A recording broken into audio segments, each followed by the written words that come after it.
नमस्कार दोस्तों, आपका स्वागत है आपके अपने YouTube चैनल ज्ञान गंगा पर। चलिए शुरू करते हैं आज का प्रसंग। बहुत समय पहले की बात है कि किसी नगरी में एक युवा गुरु रहते थे। उनके साथ उनके कई शिष्य भी थे। उनमें से एक शिष्य उनके काफ़ी करीब था। वह हमेशा उनके पास रहता, उनका बहुत ध्यान रखता और उनकी सेवा करता। एक दिन वह शिष्य आकर उनसे कहता है कि हे गुरुवर, इस दुनिया में ऐसी कौन सी चीज़ है जो कभी भी हमारा इंतजार नहीं करती। इस पर वह गुरु मुस्कुराते हैं और अपने उस शिष्य से कहते हैं कि तुम बताओ, तुम्हें क्या लगता है ऐसी कौन सी चीज़ है जो हमारा इंतजार कभी नहीं करती। शिष्य समझ जाता है कि गुरु उनके विचार जानना चाहते हैं। इस पर वह शिष्य कहता है, हे गुरुवर, मुझे तो ऐसा लगता है कि जो लोग हमसे प्रेम नहीं करते वह हमारा कभी भी इंतजार नहीं करते। जो हमें नहीं चाहते उन्हें यह फर्क नहीं पड़ता कि हम क्या कर रहे हैं, हम कहाँ हैं। वह तो केवल अपने में ही मगन रहते हैं और वह कभी भी हमारा इंतजार नहीं करते। वह हमें धोखा देने से भी पीछे नहीं हटते। अपने शिष्य की यह सारी बातें सुनकर गुरुवर अपने शिष्य से कहते हैं कि हे बंते, यह तुम्हारा भ्रम है, ऐसा कुछ भी नहीं है। इस दुनिया में बस एक ही चीज़ है जो हम में से किसी की नहीं है और वह हमारा कभी इंतजार नहीं करती। वह बस चलती जाती है, चलती जाती है। इस पर वह शिष्य कहता है, हे गुरुवर, वह क्या है? मैं उसी चीज़ के बारे में जानना चाहता हूँ। तभी वह गुरुवर कहते हैं कि वह है समय। समय हमारे लिए कभी नहीं रुकता। कैसी भी परिस्थिति हो, समय के साथ आप खुश रहना सीख जाओगे। समय का कार्य केवल चलते रहना है और यह अपना कार्य बखूबी करता है। यह ना किसी का था, ना किसी का है और ना किसी का रहेगा। इसका कार्य केवल चलते रहना है। जो उसके साथ चलना चाहते हैं उन्हें तो वह अपने साथ लेकर जाता ही है, लेकिन जो उसके साथ नहीं चलना चाहते वह उन्हें भी अपने साथ लेकर ही जाता है। कुछ लोग समय के साथ अपने पैरों पर खड़े होकर खुशी खुशी उसके साथ चलने के लिए तैयार रहते हैं, तो कुछ ऐसे भी लोग होते हैं जिन्हें समय के साथ चलना अच्छा नहीं लगता, लेकिन समय उन्हें भी घसीट कर अपने साथ लेकर चला जाता है। किसी को आना हो या ना आना हो, वह कभी किसी का इंतजार नहीं करता। तभी वह शिष्य अपने गुरुवर से अपना अगला सवाल करता है और कहता है, हे गुरुवर, ऐसी कौन सी चीज़ है जो हर किसी के जीवन में घटती अवश्य है और वह जीवन में निरंतर सत्य भी है और उसे कभी जलाया नहीं जा सकता। इस पर गुरुवर मुस्कुराते हैं और कहते हैं, तुम्हें क्या लगता है ऐसी कौन सी चीज़ है? तभी वह शिष्य कहता है, हे गुरुवर, मुझे तो ऐसा लगता है यह मनुष्य का जीवन एक समान होता है। सभी के जीवन में सुख और दुख अवश्य आते हैं और यही एक ऐसी चीज़ है जो हर मनुष्य के जीवन में अवश्य घटती है। फिर चाहे वह मनुष्य चाहे या ना चाहे, लेकिन उसके जीवन में सुख और दुख तो आना ही है। हम मनुष्य अपने दुखों में अत्यधिक दुखी होते हैं और अपनी खुशी में अत्यधिक खुश होते हैं। इस पर वह गुरुवर अपने शिष्य की इस बात का जवाब देते हुए कहते हैं कि बंते, जैसा तुम सोच रहे हो वैसा नहीं है। वह गुरुवर कहते हैं कि इस पूरे ब्रह्मांड में, हमारे जीवन में, यहाँ तक कि प्राणियों के जीवन में केवल दो ही बातें सत्य हैं जो सभी के जीवन में घटती भी हैं।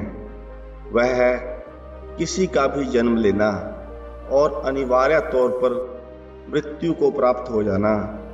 यही दो ऐसे अटल सत्य हैं जिन्हें बदला नहीं जा सकता।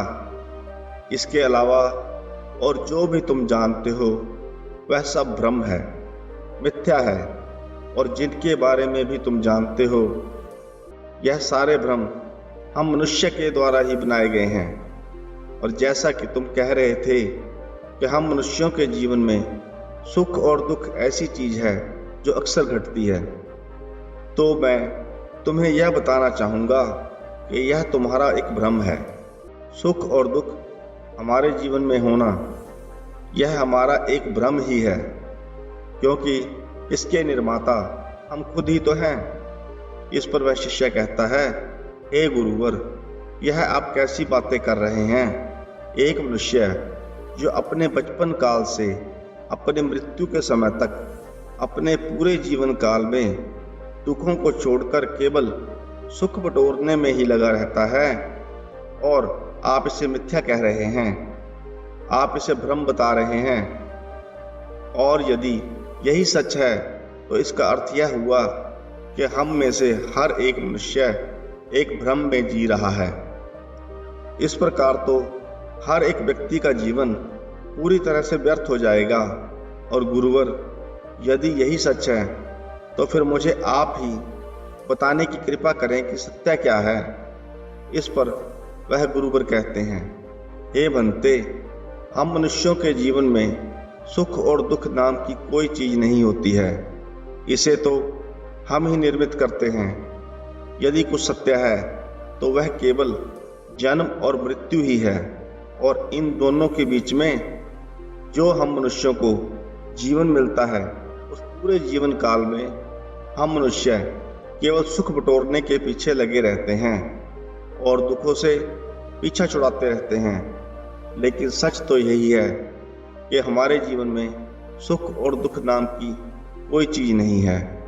इस जीवन काल में मनुष्य की कुछ आवश्यकताएं होती हैं, और उन आवश्यकताओं को पूरा करने के लिए हमें मस्तिष्क दिया गया है, जिससे हम उन सभी आवश्यकताओं को पूरा कर लेते हैं। और यह बड़ी ही सरलता के साथ हो सकता है। लेकिन हमारे मस्तिष्क को हम जिस तरह का ज्ञान देते हैं वह उसी के अनुसार चलता है।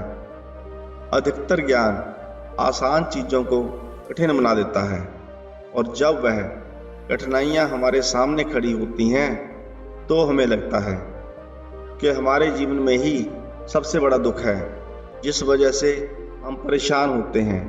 लेकिन जब उन कठिनाइयों का सामना कर उसे अपने जीवन से दूर कर देते हैं तो हमें सुख की अनुभूति भी होती है। इस पर वह शिष्य कहता है, हे गुरुवर, आप जो कहना चाहते हैं वह मैं ठीक ढंग से समझ नहीं पा रहा हूँ। क्या आप मुझे इसे और स्पष्ट तौर पर समझा सकते हो? तभी वह गुरुवर अपने शिष्य से कहते हैं कि मान लो किसी के घर पर कोई बच्चा जन्म लेता है, तो यह सुख की बात है या दुख की? इस पर वह शिष्य कहता है, हे गुरुवर, यह तो सुख की बात है, यह तो बहुत अच्छी बात है, लोग इस पर खुश होते हैं। तभी वह गुरुवर कहते हैं कि नहीं, मान लो यदि किसी व्यक्ति को लड़का चाहिए था और यदि उसके घर पर लड़की जन्म ले लेती है तो वह दुखी हो जाता है। वहीं पर यदि उसकी मनचाही चीज यानी कि अगर उसके घर पर लड़का जन्म ले ले तो वह सुखी हो जाता है, अत्यधिक खुश हो जाता है, और उसकी खुशी का कोई ठिकाना नहीं रहता। क्या लड़की का जन्म लेना एक दुख की बात है? इस पर शिष्य कहता है, नहीं गुरुवर, यह तो हम मनुष्यों की सोच होती है। हम मनुष्य किसी भी चीज को लेकर एक ऐसी सोच बना लेते हैं जिसके कारण हमें सुख और दुख दोनों की ही अनुभूति होती है। यदि हमें हमारी मनचाही चीज मिले तो हमें सुख प्राप्त होता है, हमें खुशी मिलती है। अन्यथा हमें हमारी मनचाही चीज ना मिले तो हमें दुख होता है। तभी वह गुरुवर कहते हैं कि अब इस बात को और ध्यान से समझने की कोशिश करो। तुम कहते हो कि हम मनुष्य अपनी किसी भी चीज को पाने और ना पाने पर एक सोच बना लेते हैं। जो इस सोच से परे है वास्तविकता में वही सत्य है। लेकिन जब हम इस धरती पर जन्म लेते हैं, हम मनुष्य की इस सोच के साथ जुड़ जाते हैं। सोच जो सत्य है, और यही सत्य सुख और दुख में परिवर्तित हो जाता है। इस पर वह शिष्य कहता है, हे गुरुवर, इसका क्या अर्थ? क्या हम मनुष्यों के पास सोच नहीं होनी चाहिए? क्या हमारी सोच गलत है? तभी वह गुरुवर कहते हैं, सोच का होना आवश्यक है और सोच गलत नहीं होती, पर हर एक मनुष्य की सोच में समझ होनी भी आवश्यक है और अपनी सोच से अपने जीवन को एक सही दिशा देनी आवश्यक है। ठीक इसी प्रकार हमारे जीवन में भी कोई दुख नहीं होता। हम दुखों का कारण खुद बनाते हैं। जैसे कि एक माता पिता अपने बेटे से दुखी हैं, वहीं पर कोई बेटा अपने माता पिता से दुखी है क्योंकि उन्होंने उसकी ज़रूरतें पूरी नहीं की हैं। वैसे ही कोई पति अपनी पत्नी से और कोई पत्नी अपने पति से, तो कोई भाई अपनी बहन से, तो कोई बहन अपने भाई से, सभी एक दूसरे से ईर्ष्या करते हैं, जलते हैं, दुखी रहते हैं और वह यह सब भूल जाते हैं कि उनके पास सबसे कीमती चीज उनका यह जीवन है। स्वस्थ शरीर है, खाना पीना है, रहने के लिए अच्छा घर है, पहनने के लिए अच्छे कपड़े हैं, तो उनके पास क्या कमी है? जरूरत की जो भी चीजें उनके पास होनी चाहिए थी वह सभी हैं, पर फिर भी वह सभी लोग दुखी हैं अपनी सोच के कारण। इस पर शिष्य कहता है, हे गुरुवर, तो क्या उन्हें दुखी नहीं होना चाहिए?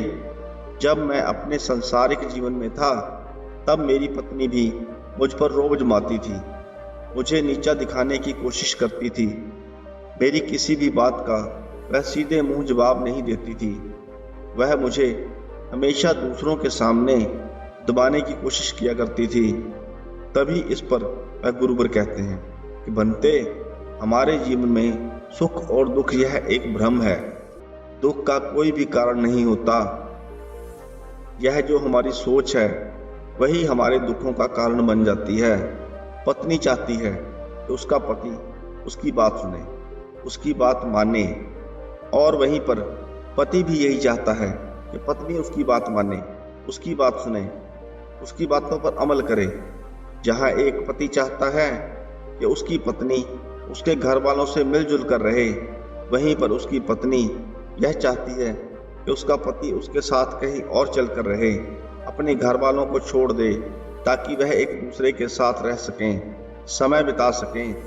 इन्हीं सब कारणों की वजह से हमारे पास जो कुछ भी है वह सब होने के बावजूद भी हम दुखी रहते हैं, परेशान रहते हैं, चिंतित रहते हैं। लेकिन वास्तविकता में तो कोई भी दुख है ही नहीं। यह तो केवल एकमात्र सोच ही है, और यहाँ पर सोच अलग अलग व्यक्तियों की है, जिस कारण सोच में इतना ज़्यादा फर्क है। इस पर वह शिष्य कहता है कि हे गुरुवर, तो इसका अर्थ क्या हुआ? क्या वास्तविकता में हमारे जीवन में कोई भी दुख नहीं है? तभी वह गुरुवर कहते हैं, हमारे जीवन में केवल एकमात्र दुख है और उसके बारे में तुम जानते हो। तभी वह शिष्य कहता है, हाँ गुरुवर, इसके बारे में जानता हूँ। वह है मृत्यु, जो हम में से हर किसी को आनी है, और यह जानते हुए भी हर कोई दुखी हो जाता है। लेकिन तभी वह गुरुवर कहते हैं, मृत्यु तो एक सुख है, लेकिन हमारी सोच इसे एक दुख मानती है और हम इसे दुख मानकर दुखी रहते हैं। लेकिन हम मनुष्यों के जीवन का केवल एक ही दुख होता है, और वह है खाली पेट होना, भूख लगना, क्योंकि यही वह एक रास्ता है, एकमात्र चीज है जो जल्दी खराब हो जाए तो हमारे जीवन का सबसे कीमती उपहार बिखरने लगता है, और वह उपहार हमारा शरीर है। हमारे शरीर से कीमती आपके जीवन में और कुछ नहीं है, और यही सबसे कीमती है। यह सबसे बड़ा सुख है और इस सुख को हर कोई नहीं देख पाता। इस सुख को कोई नहीं मानता, लेकिन वास्तविकता में यही सबसे बड़ा सुख है।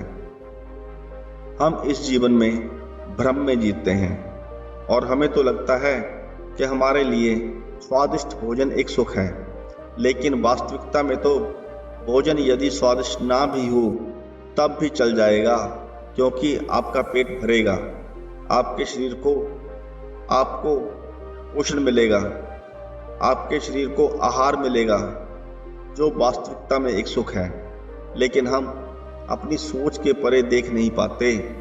इस पर वह शिष्य कहता है, हे गुरुवर, आपकी सभी बातें मुझे समझ में आ रही हैं, लेकिन अभी भी मैं साफ और स्पष्ट तौर पर आपकी सारी बातें स्वीकार नहीं कर पा रहा हूँ।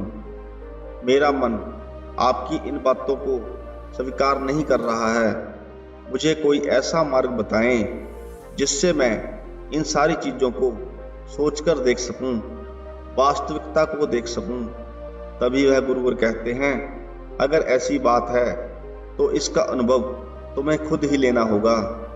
आज मैं तुम्हें एक ऐसी शक्ति प्रदान करता हूँ, जब तुम प्रातःकाल उठोगे तो इस शक्ति के प्रभाव से तुम्हारा सारा शरीर तुम्हारे नियंत्रण में होगा।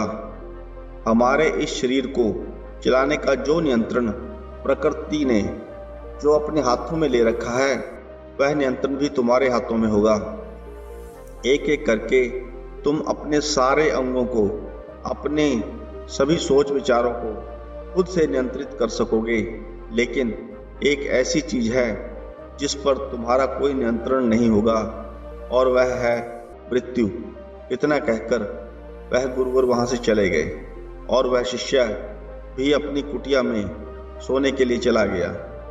अगली सुबह जब वह उठा तो उसने महसूस किया कि उसकी सांसें पूरी तरह से रुक चुकी हैं। उसका दम घुट रहा था, वह छटपटा रहा था, हाथ पैर मार रहा था। तभी अचानक वह जमीन पर गिर पड़ा और उसी समय वह गुरुवर भी वहां पर आ पहुंचे। तभी उन्होंने कहा, भंते, तुमने अपनी सांसें क्यों रोक रखी हैं? सांसें लो, सब कुछ अब तुम्हारे नियंत्रण में है। जब तुम सांसें लोगे तभी तुम्हें सांसें आएंगी। गुरुवर की इस बात को सुनकर शिष्य ने सांसें लेनी शुरू कर दी और उसे सांस आने लगी। वह उठकर फिर से खड़ा हो गया। तभी गुरुवर ने कहा, यह जो प्रकृति है, यह प्रकृति तुम्हारा पूरी तरह से ध्यान रखती है, तुम्हारी हर एक सांस पर भी अपना नियंत्रण रखती है, लेकिन अब से यह नियंत्रण तुम्हारे पास है, तो इस पर तुम्हें ध्यान रखना होगा, अन्यथा तुम सांस नहीं ले पाओगे। गुरुवर की इस बात को सुनकर उस शिष्य ने अपनी सांसों पर ध्यान देना शुरू कर दिया, लेकिन जैसे ही उसका ध्यान अपनी सांसों से हटता तो उसकी सांसें फिर से बंद हो जाती और कुछ देर बाद वह अपने विचारों को अपनी सांसों पर ले आता तो फिर से उसकी सांसें शुरू हो जाती। ऐसे ही प्रातःकाल से दोपहर का समय हो चुका था। तभी अचानक वह फिर से एक बार जमीन पर गिर पड़ा। उसकी दिल की धड़कनें बंद सी हो गई और उसे अब यह एहसास होने लगा कि मानो उसकी मृत्यु उसमें ही पा चुकी है। लेकिन तभी उसके गुरुवर ने कहा, भंते, तुमने अपने दिल की धड़कनें क्यों रोक रखी हैं? इसे चलाओ। शिष्य ने फिर से एक बार अपनी धड़कनों के बारे में सोचना शुरू किया और उसकी धड़कनें फिर से चलनी शुरू हो गई। उसकी धड़कनें कभी तेज तो कभी धीरे चलती, क्योंकि उसका ध्यान हमेशा अपनी धड़कनों पर नहीं रहता था। तभी अचानक उसे भूख का एहसास हुआ और भूख इतने जोरों से लगी थी कि उसने आश्रम का सारा खाना शुरू कर दिया। उसकी भूख मिट ही नहीं रही थी। उसका पेट इतना फूल चुका था मानो अब कभी भी फट जाएगा। तभी उसके गुरुवर ने कहा, तुम अपनी भूख को नियंत्रित कर सकते हो, तुम्हें सोचना होगा। जैसे ही गुरुवर ने कहा तो शिष्य ने अपनी भूख को नियंत्रित किया। उसके बाद वह शिष्य अपने गुरुवर के साथ बाहर टहलने के लिए जा रहा था। तभी अचानक उसे दिखना बंद हो गया। वह इधर उधर टकराने लगा, गिरने लगा। तभी गुरुवर कहते हैं कि तुम अपनी दृष्टि को भी नियंत्रित कर सकते हो। अपनी दृष्टि के बारे में सोचो। तभी वह अपनी दृष्टि पर ध्यान देता है और उसे फिर से एक बार दिखाई देने लग जाता है। इसी प्रकार पूरे दिन में कभी उसकी धड़कनें बंद हो जाती, तो कभी वह सांस लेना ही भूल जाता, तो कभी उसे जोरों की भूख लग जाती, तो कभी उसकी दृष्टि चली जाती। ऐसा इसलिए हो रहा था क्योंकि वह सभी चीज़ों पर ध्यान नहीं ले जा पा रहा था। किसी भी अंग से जैसे ही उसका ध्यान हटता, उसके शरीर का वह अंग बंद पड़ जाता। उसे अपनी मृत्यु होने का एहसास होने लगता। वह उस दर्द को महसूस कर पा रहा था, लेकिन उसकी मृत्यु नहीं होती। जैसे ही वह अपनी सोच में अपने माता पिता, परिवार, सगे संबंधी या फिर सुख दुख, पैसा, धन दौलत को लाता और जैसे ही इनके बारे में सोचने लगता, वह धड़ाम से जमीन पर गिर पड़ता था और उसे एक बार फिर से अपने शरीर को चलाना पड़ता था, ध्यान लगाना पड़ता था। अब उसे यह एहसास हो रहा था कि उसके पास जो शरीर है, जिसका नियंत्रण प्रकृति के पास है, वह कितना महत्वपूर्ण है। अब उससे और सहा नहीं जा रहा था। उसने अपने गुरुवर से कहा, हे गुरुदेव, अपनी शक्ति मुझसे वापस ले लीजिए। मुझसे अब और नहीं सहा जा रहा। मैंने एक ही दिन में बहुत कुछ अनुभव कर लिया है और अब मैं इन चीज़ों को और बर्दाश्त नहीं कर सकता। कृपया करके अपनी इस शक्ति को वापस ले लीजिए। इस पर गुरुवर ने कहा, जैसा तुम चाहो, लेकिन अभी मैं इस शक्ति को वापस नहीं ले सकता। जब तुम अगली सुबह उठोगे, तब तुम्हारे पास यह शक्ति नहीं रहेगी। अगली सुबह जब वह वापस अपने गुरुदेव के पास लौटा, तब गुरुवर ने कहा, अब बताओ कि तुम्हारे पास सबसे बड़ा सुख क्या है। वह शिष्य कहता है, हे गुरुवर, इस दुनिया में हमारा होना ही सबसे बड़ा सुख है। इसके अलावा सब बेकार है।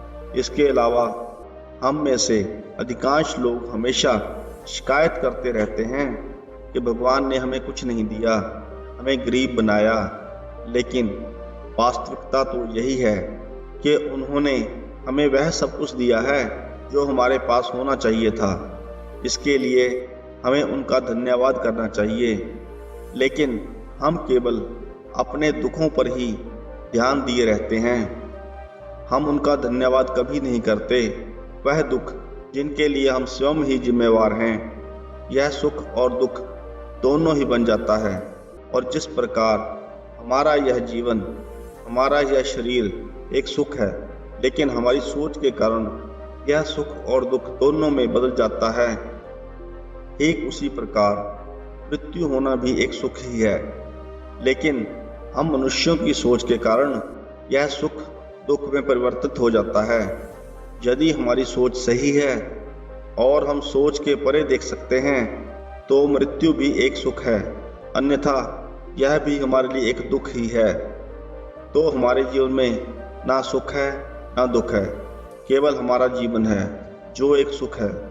लेकिन हमारी सोच के कारण यह भी एक दुख में बदल जाता है। जन्म और मृत्यु के बीच में जो यह जीवन है, यह हमारा अनुभव है, लेकिन हम इस अनुभव को व्यर्थ ही जाया कर देते हैं। हमें बनाने वाले ने तो हमें सुख ही दिया है, लेकिन हम इसे सुख के तौर पर नहीं देखते, बल्कि हम इसमें दुख को ढूंढते हैं, दुखों का कारण ढूंढते हैं और अपने लिए दुखों की परिस्थितियां उत्पन्न करते हैं। बल्कि हमें तो अपने इस जीवन को, अपने इस शरीर को अहमियत देते हुए एक सीधा और सरल जीवन जीना चाहिए। लेकिन हम बेकार की परेशानियों में उलझना पसंद करते हैं। हम बेकार की परेशानियों को अपने ऊपर लेना पसंद करते हैं, जैसे धोखा, लालच, क्रूरता, ईर्ष्या, द्वेष, जलन, सुख दुख, यह सभी भ्रम हैं। और जो व्यक्ति इनमें से किसी भी चीज में जी रहा है, उसका जीवन पूरी तरह से एक भ्रम ही है। जब उसके जीवन का अंत समय आता है तो उसके हाथ में कुछ नहीं बचता। जिस प्रकार पानी भाप बनकर उड़ जाता है, वैसे ही हमारा जीवन भी एक न एक दिन अवश्य समाप्त होता है और हमारे हाथ में कुछ नहीं बचता। इसलिए उस ईश्वर ने जो आपको सबसे कीमती चीज दी है, वह है आपका शरीर। यही आपका सबसे बड़ा सुख है, लेकिन आप इसे सुख नहीं मानते। आप तो व्यर्थ के सुखों के पीछे भागते रहते हैं और अंत में क्या होता है, आपके हाथ में कुछ नहीं रह जाता और हमारे पास फिर रोने और बिलखने के अलावा भी कुछ नहीं बचता। इसलिए हमें जो ईश्वर ने दिया है, उसके लिए हमेशा ईश्वर का धन्यवाद करना चाहिए। आशा करते हैं आपको यह कहानी पसंद आई होगी। अगर आपको यह कहानी पसंद आई हो तो वीडियो को लाइक करें, चैनल को सब्सक्राइब करें। वीडियो को अंत तक देखने के लिए आपका धन्यवाद।